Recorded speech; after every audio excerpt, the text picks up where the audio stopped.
એક જ લગ્ની, એક જ ધ્યેય, એક જ લક્ષ, મારે મારા જીવાત્માનો ઉદ્ધાર કરવો છે.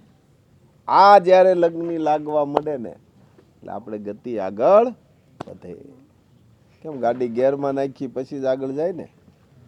ગેરમાં ન નાખીએ તો ત્યાં ત્યાં ઊભી રહે, ચાલુ હોય પણ ગેરમાં નાખો તો ગતિ કરે. એવી જ રીતે આપણી અંદરની વૃત્તિ, બસ મારે આ જ બનવું છે, મારે મારા જીવાત્માનો ઉદ્ધાર કરવો છે, આ એક જ લગ્ની, એક જ ધ્યેય. પછી ગમે એવી સ્થિતિ આવે, ગમે એવી પરિસ્થિતિ આવે, છતાં એમાં આમ તેમ થવું જોઈએ નહીં. એક જ, મારે મારા જીવાત્માનો ઉદ્ધાર કરવો છે.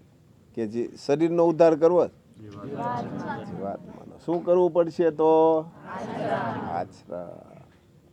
કેવું આચરણ?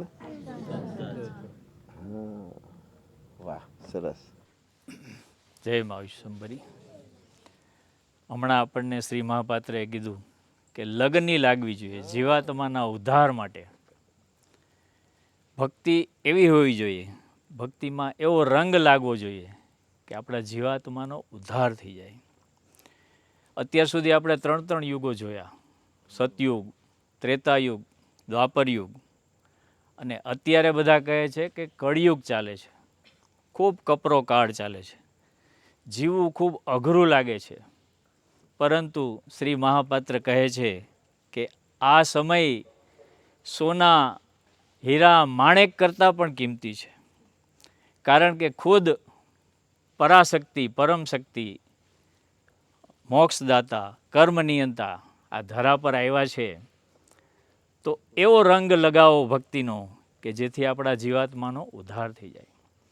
શ્રી મહાપાત્રએ ભક્તિનો સાચો મર્મ સમજાવ્યો છે કે ભક્તિ ભલે થોડી કરો પણ સમજણપૂર્વકની કરો. ભક્તિ એટલે સાચી સમજણ. ભક્તિ એટલે ફરજનું પાલન કરવું.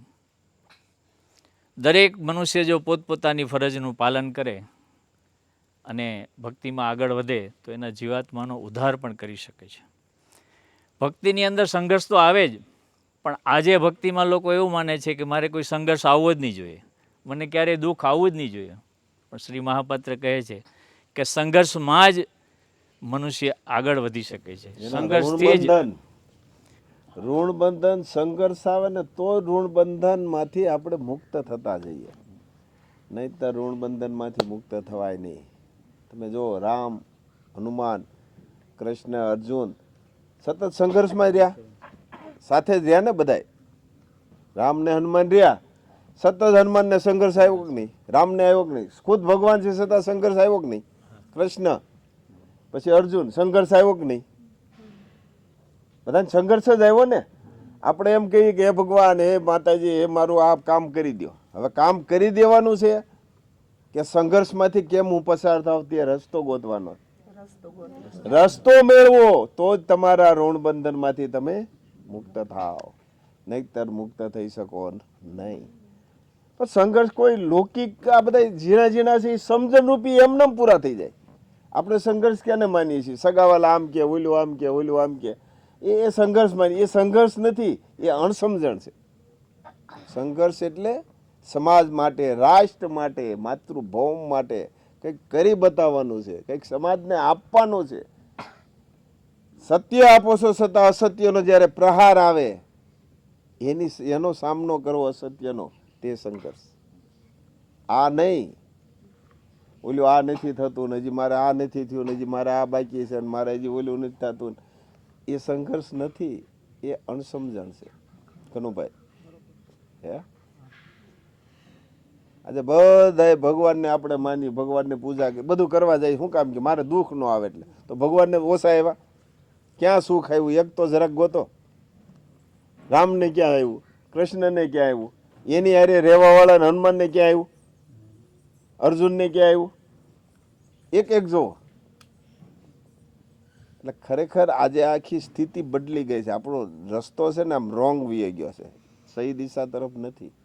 સહી દિશા તરફ વળીએ ને તો જ આપણે ઋણમાંથી મુક્ત થઈશું, નકર ઋણમાંથી મુક્ત થઈશું નહીં. ભક્તિ શું કામ કરવી જોઈએ? શું કામ કરવી જોઈએ? હાલો, ભક્તિ શું કામ કરવી જોઈએ? શા માટે?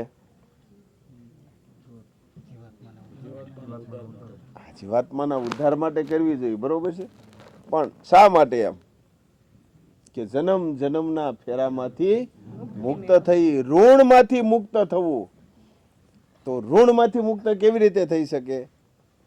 ઋણમાંથી મુક્ત કેવી રીતે થઈ શકીએ? તો સમજણથી અને સંઘર્ષથી.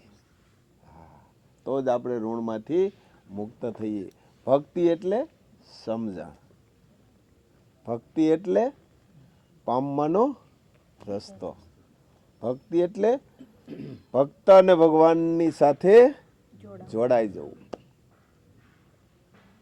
છૂટું પડવાનું નહીં. ભક્તિ એટલે ખાલી જ્ઞાન નહીં, પૂજાપાઠ નહીં, એ તો એક સામાન્ય વસ્તુ છે. પૂજાપાઠ એક આનંદ આવે, પણ મુક્તિ મળે નહીં. મુક્તિ શેમાં છે?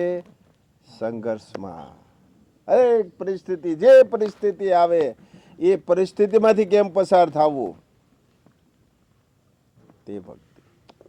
ભક્તિ એટલે હાચી દિશા, સહી માર્ગદર્શન, જન્મ જન્મના ફેરામાંથી મુક્ત થવું. આપણી નજર સમક્ષ જ શ્રી મહાપાત્રનું શ્રેષ્ઠ ઉદાહરણ છે કે એમને જીવનમાં શરૂઆતથી જ અનેક સંઘર્ષનો સામનો કર્યો, અનેક કસોટીઓ આપી અને મા વિશ્વંભરી સુધી પહોંચ્યા અને એમના સાક્ષાત દર્શન કર્યા અને એમની સાથે 45 મિનિટ દિવ્ય સંવાદ પણ કર્યો. તો શ્રી મહાપાત્ર કહે છે કે સંઘર્ષથી જ ઋણબંધન, એમના કર્મબંધનમાંથી મુક્ત થઈ શકીએ છીએ અને એમાંથી મુક્ત થઈએ તો જ આપણે આપણા જીવાત્માનો ઉદ્ધાર કરી શકીએ. હું ઘણી વખત તમને કહું, તમારે શું સંઘર્ષ? મને તો કેવડા સંઘર્ષો આવ્યા, લક્ષ છોડ્યું નહીં.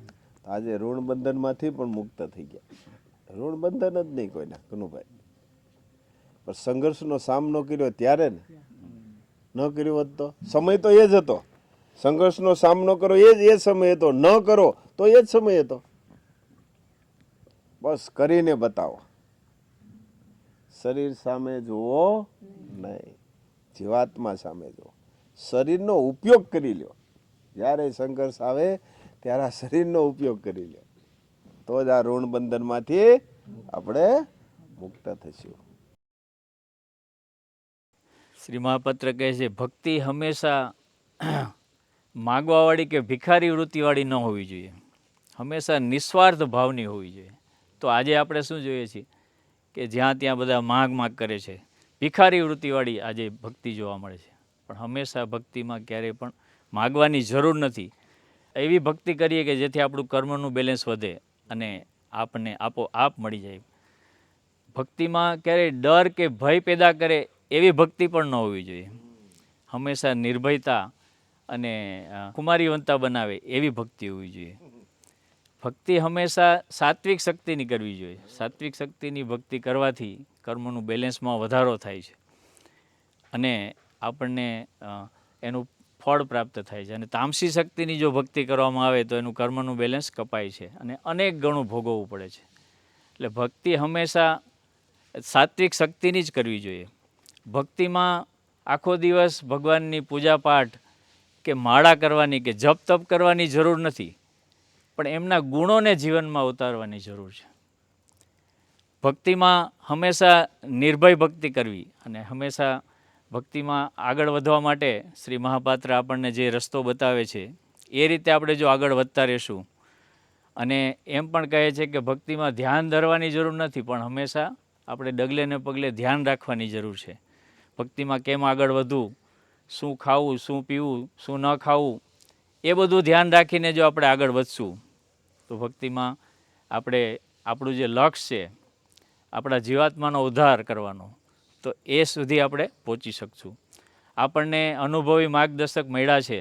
મહાપાત્રનું માર્ગદર્શન લઈ અને આગળ વધશું તો એ ભાર વગરની જે ભક્તિ આપને શીખવી રહ્યા છે, એમને જે અનુભવ છે એ પ્રમાણે, અને આ અંતિમ તક છે, ખુદ મોક્ષદાતા કર્મનિયંતા એવા છે, તો અંતિમ તકનો આપણે લાભ લઈ અને આપણે આપણા જીવાત્માનો ઉદ્ધાર કરી લેશું તો આ અંતિમ તક આપણે મળશે. અને સમગ્ર માનવ જાત માટે પણ જો આ અનુભવથી આગળ વધશે તો એ પણ એમના જીવાત્માનો ઉદ્ધાર કરી શકશે. જય મહાવિષ્ણુ.